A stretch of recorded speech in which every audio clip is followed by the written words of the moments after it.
this was one of these meetings where we kind of took, 3 steps forward rather than any backwards? Do you know what Trump, said to Putin on the phone? I mean, what were the specifics that he put out there?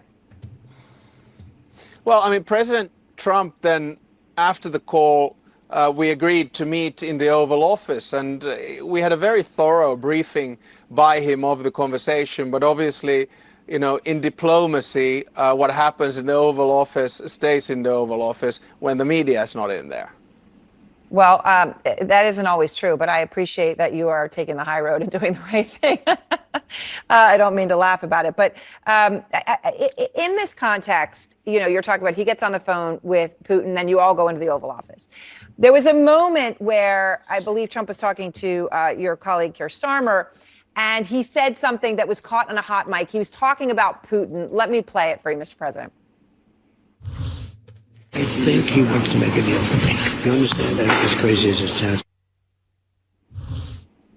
So you have told, I know in the past, Mr. President, Trump, that no one can trust Putin, right? You have the longest land border in Europe with Russia. And you have a lot of troops that are on that border, as you've told me. And that's because of Russia, right? To state the obvious. What is your response when Trump says something, even at this point, that he believes that Putin will make a deal for him, because of him? Well, I mean, I've been involved in peace mediation before, and I think that President Trump is genuinely trying to bring this war to an end, and we're all working in that direction. But of course, we are dealing with President Putin, and we do have to understand that his, basic strategic aims have not changed.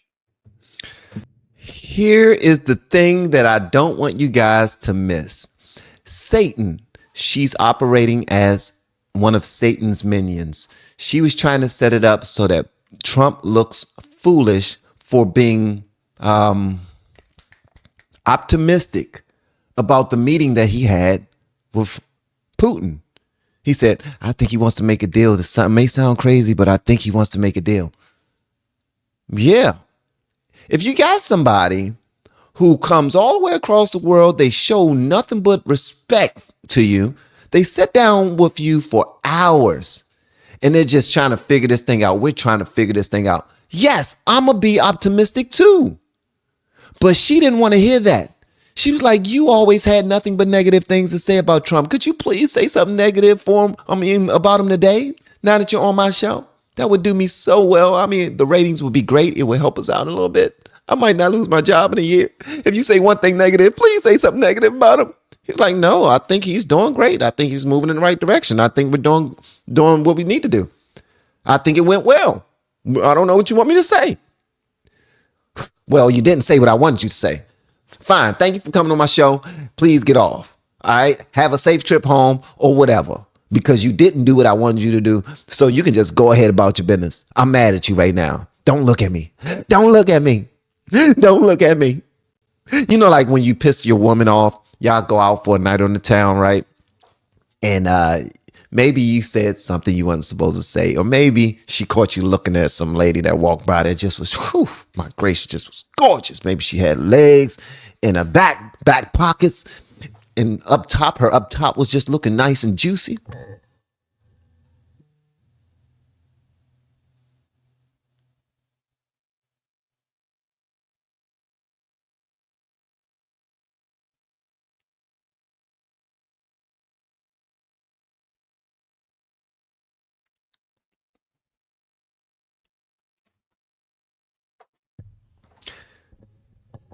And then she got in the car and she just looked out the window the entire time. And you be like, babe, you all right? And she was like, yeah, I'm okay. And she just looking out the window. And you just driving, you got the music on. You trying to start a little conversation, man. The food was good. The service was good too. Did you like your drink? That was a pretty drink. She's like, yeah, it was all right. It was okay. She's pissed off at this guy for not saying anything negative about the president, because the president is kicking ass. Let me just show y'all something right quick. Yeah, some of y'all don't believe me, man. I got to make sure I put y'all up on game. This was one of these meetings. Hold on one second. Let me put y'all up on game right quick, because some of y'all don't believe me. Some of y'all just don't believe that the brother was just cooking. He was cooking. Check this out right here, man. This dude, this is cool.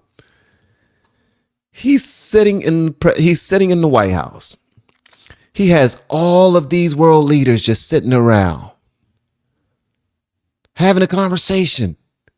They're happy to be there. They believe that things are moving in the right direction. CNN will never accept that. Why? Because it's Trump. Then he went out of his way to thank every single one of them by name, not skipping anything. Check this out right here. Putin, right after this meeting, I'm sure we're going to have a solid meeting, good meeting, maybe a great meeting, and we're going to try and work out a trilat after that and see if we can get it finished, put this to sleep, because this is not since the Second World War has there been anything like this. So I'm honored to welcome NATO Secretary General Mark Rutte, who's a great gentleman, great political leader in Europe generally, but now he's the NATO Secretary General, and you're doing a fantastic job. Thank you very much, Mark. Prime Minister Starmer of the United Kingdom, our friend and my friend, and doing really well. And people like him a lot. We all like him. Everyone knows President Macron of France, who's been with me from the beginning, one of the first people I met as a foreign dignitary, and I liked him from day one. And I like him even more now. That's pretty good. That's unusual. That's a pretty unusual thing. Prime Minister Meloni of Italy, who's a really great leader and an inspiration over there. She's served now, even though she's a very young person, she's served there for a long period of time relative to others. They don't last very long. You've lasted a long time. You're going to be there a long time. Chancellor Merz of Germany, who is a very strong person and a very strong leader and very highly respected in Germany. And he's my friend, and it's an honor to have him as my friend. Thank you very much. Very good. You look great with your tan. Where did you get that tan? I want to get a tan like that. Now, the only reason why I decided to play this is because he realizes that he's not, the boss applesauce. He's not King Dingling. He's just saying, look, while I'm the president again, which nobody thought would happen. Nobody thought this would happen again. Like, they completely tried to ruin me. They tried to ruin me before I ran the first time. They tried to ruin me while I was the president the first time. They tried to ruin me while Biden was the president, like claiming that everything bad was my fault. They tried to unalive me. They tried to freeze my bank accounts, take hundreds of millions of dollars from me. They tried to do so much to this guy. He didn't think that this would happen again. No, I believe he believed that it would happen because he has a relationship with God. He was told already that he has a purpose, that God has a plan for him. And he followed through. And you guys were an intricate part in it. And so was all of these content creators. I'm sure I played a small part in it. But all of these content creators, you guys were louder than mainstream media. You guys had the conversations that they were afraid to have. You should pat yourself on the back for that. I know I'm patting myself in the chest. I just don't feel like patting myself in the back. You should pat yourself in the back for that. We have been helping people grow online. It has been absolutely amazing. We have helped many content creators get from zero to monetization in under 30 days. We even have a couple of these superstars who did it in 1 or 2 weeks. If you want to learn how to do YouTube, I don't care your age, I don't care what skills or talents you have. Trust me, I can help you do it effortlessly. Just reach out to me with the word coach and we can get it done. One more thing. We have a YouTube course that I just now created. I'm extremely proud of, and a lot of people are getting so much from. Purchase that course and work with us. You can join our private Facebook group and our daily group calls, which is 3 to 5 days per week, and you can learn so much more than you've ever learned before. I can't wait to hear from you. Love you. Peace.